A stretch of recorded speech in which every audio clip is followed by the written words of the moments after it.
hello, you insouciant long pigs, and his eyes, some of SG1, coming at you from the space year of 1996. And Beast Wars, although this is the reissue, Beast Wars Scorponok, and here he is in his Scorpion mode. Yes, he looks pretty cool. Yeah, this is the reissue that came out, I think, last year. Let me just double check. I have the box here. I got it from Game. It was £20. Beast Wars, and we got an image there, but we don't. You know me, I'm not a box collector. I don't show the boxes off. The date should be on here somewhere. Let me see. Yes, 2021. I want to say, although I can't see it anywhere. I think it's 2021.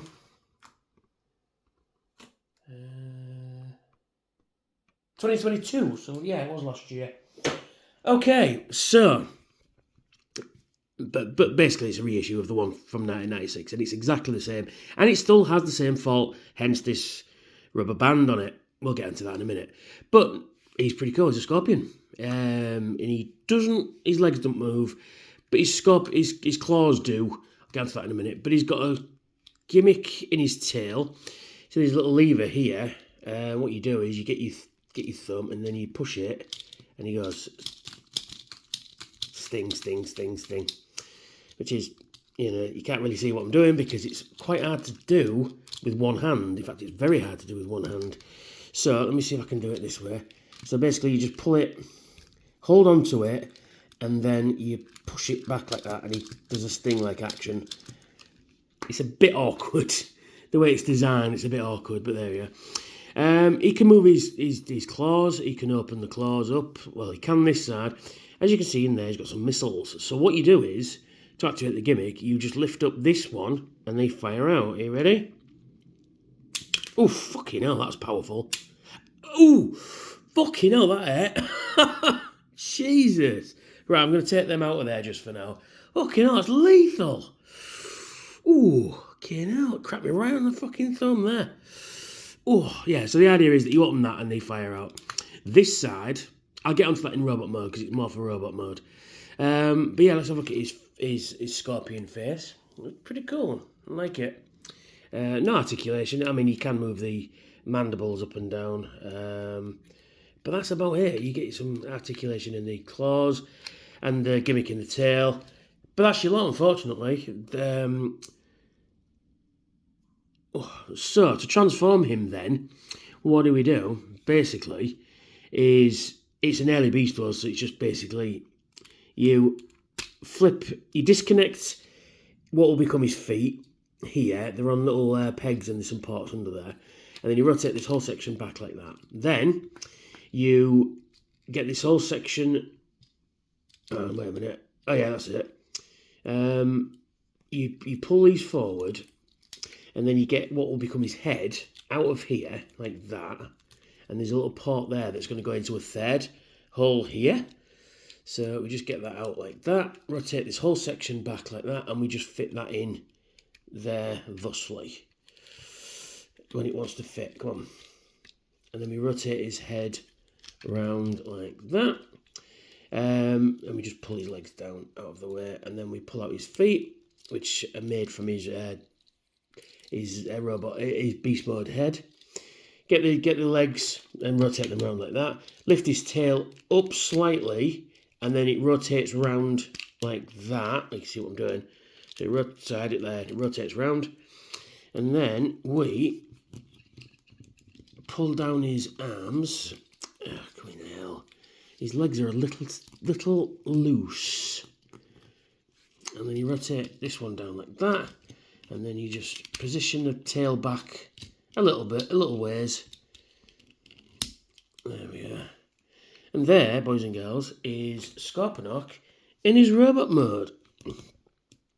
It's pretty cool. Actually, it's very cool. Although he doesn't have the Predacon symbol there, I think that was added to the cartoon. Now, you notice in his face is not his true face. No. This face is the mutant head gimmick, which, for the life of me, don't understand. But there we are. You can use it as a battle mask. Anyway, it opens up. because they never used it in the show. I think Waspinator is the only one to have his mutant head as his head. And then there's his face inside. Very Geordie LaForge. But yeah, I just don't understand why they've given 2 heads. You know, it's a bit weird. I think it only happened in the first wave or 2, so there we are. There's his head. And he's pretty cool.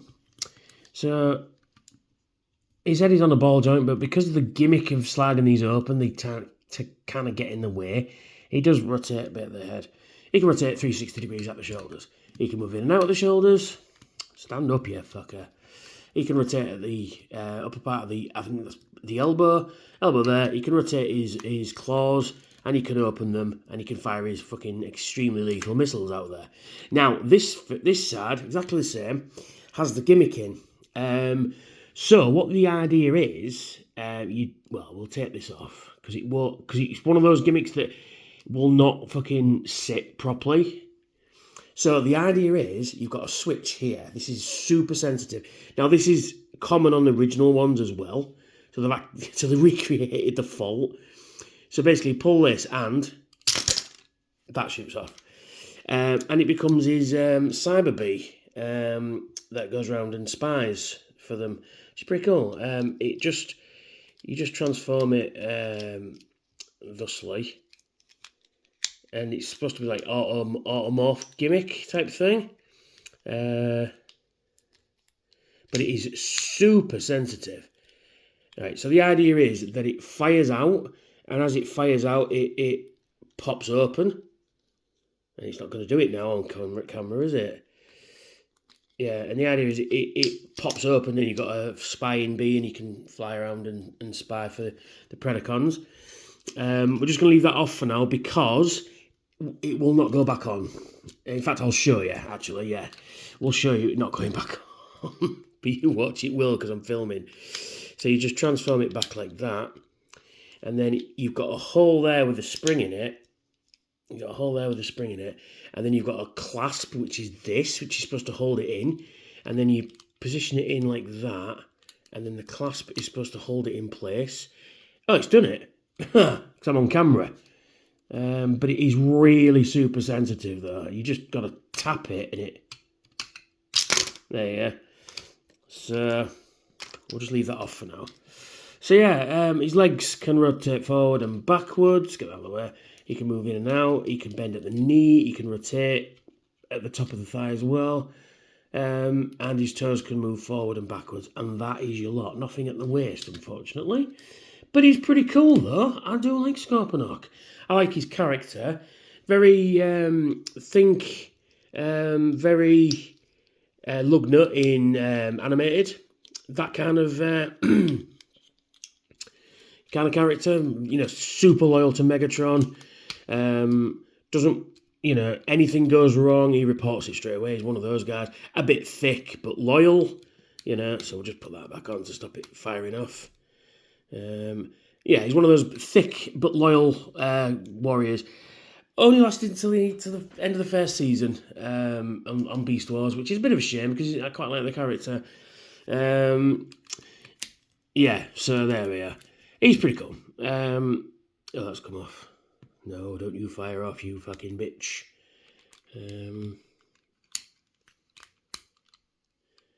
Yeah, there we are. So yeah, he's pretty cool. And again, £20. Not going to argue with that reissue. But it's funny, in the UK though, we got the Beast Wars reissues, but we didn't get the G1 reissues. You know, the ones that come out, was it 2019?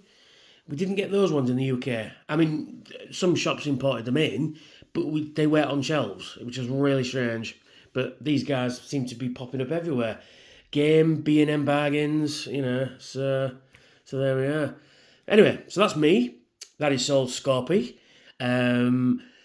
If you like what I do, why not like, share and subscribe and hit that notification bell to tell you when I've got new videos out. And if you're in a position to help out the channel, why not consider donating to my Patreon? I've got some cool rewards over there. And big shout out to all my Patrons and new subscribers. Thank you so much for taking the time out of your day to watch my videos. And I will catch you all very soon. Bye for now.